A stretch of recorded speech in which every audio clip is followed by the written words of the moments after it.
Namo Sang Hyang Adi Budaya, Namo Buddhaya. Halo teman-teman, kembali lagi di acara Buddha Ismi. Pada kesempatan kali ini, kita akan membahas mengenai hari besar agama Buddha, yaitu Waisak. Oke, tanpa berlama-lama lagi, langsung aja kita ke topik hari ini. Tapi, sebelum kita mulai, jangan lupa klik tombol subscribe dan nyalakan tombol lonceng. Siapkan cemilan, nyamankan posisi, dan cerita pun dimulai. Perlu kalian ketahui bahwa Hari Raya Waisak adalah salah satu 4 hari raya besar dalam agama Buddha. Tujuannya sendiri untuk memperingati beberapa hal, di antaranya kelahiran Siddhartha Gautama, yang dimana pada saat Buddha lahir dikenal dengan sebutan Pangeran Siddhartha.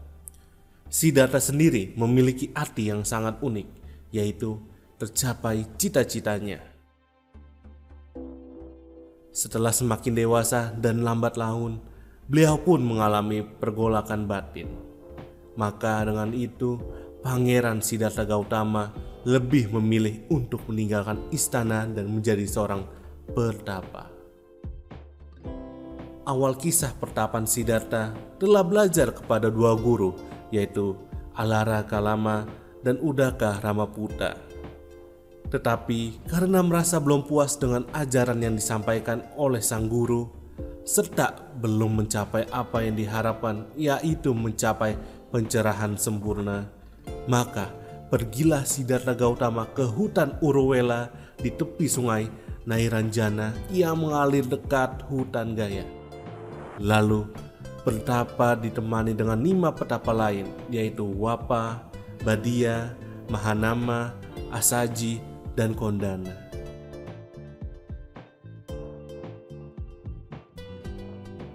Lamanya betapa Siddhartha Gautama tidak membuahkan hasil untuk mencapai pencerahan sempurna. 6 tahun bertapa menyiksa diri di hutan Uruvela tanpa mengetahui hakikat dan tujuan dari hal yang beliau jalankan.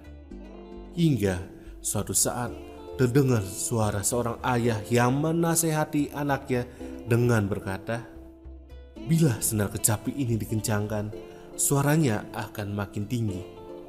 Kalau terlalu dikencangkan, putuslah senar kecapi ini dan lenyaplah suara kecapi itu. Bila senar kecapi itu dikendurkan, suaranya akan makin merendah. Kalau terlalu dikendurkan, maka lenyaplah suara kecapi itu." Yang intinya menghindari ekstrim penyiksaan diri dan kesenangan indrawi, yang dimana akhirnya membawa beliau mencapai kebuddhaan. Pada suatu saat sang Buddha meminta Biku Ananda, pengikut setia sang Buddha, untuk menyiapkan kasur kecil di antara 2 pohon salak kembar dengan bagian kepala menghadap ke utara. Setelah siap, Buddha berbaring di sisi kanannya dengan tungkai kaki yang satu tertumpu pada yang lainnya. Saat itu, banyak sekali bunga bermekaran di sekitar pohon salak kembar tersebut. Meskipun saat itu belum musim bunga, tetapi setelahnya Buddha mulai berkhutbah yang menjadi pesan suci terakhirnya.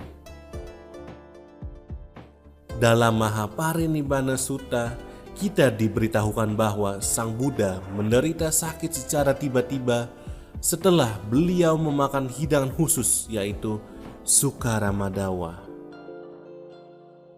Hidangan ini dihidangkan oleh Cunda Kamaraputta.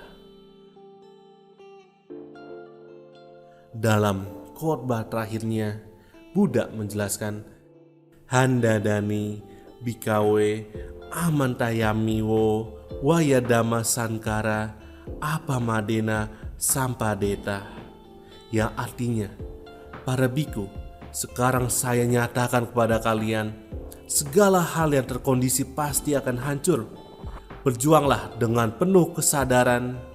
Poin ini sangat penting untuk menjelaskan bahwa seorang Buddha sekalipun tubuh fisiknya akan mengalami kelapukan. Tujuan Waisak dirayakan penganut agama Buddha untuk memperingati lahirnya Pangeran Siddhartha, hari di mana petapa Gautama mencapai kesempurnaannya. Lalu hari wafatnya Buddha yang dalam kalender Indonesia sendiri Hari Raya Waisak diperingati pada bulan Mei. Salah satu contohnya yaitu perayaan Waisak yang diselenggarakan di Candi Sewu dan jatuh pada tanggal 16 Mei 2022 atau 2566 tahun Buddha. Perayaan Waisak yang menjadi agenda rutin tiap tahun oleh keluarga Budayana Indonesia mendapat antusiasme yang meriah oleh umat Buddha. Acara dimulai dengan arak-arakan para biksu dari Candi Lumbung dan diakhiri di Candi Sewu. Pada Waisak tersebut, tema yang diangkat adalah dalam cinta kasih, semua bersaudara. Para umat terlihat sangat menikmati jalannya acara. Hal ini diiringi dengan suasana sangat khusyuk saat menjelang detik-detik Waisak pada pukul 11, menit 46, detik 13, hingga akhir acara Waisak selesai. Sekian informasi yang bisa Buddha Ismi sampaikan. Jika ada kesalahan dalam penyebutan dan penulisan, mari kita diskusikan di kolom komentar. Saya mau mengucapkan terima kasih buat yang sudah menonton dan subscribe Budayana TV. Buddha Ismi pamit. Namo Sang Hyang Adi Budaya. Namo Buddhaya.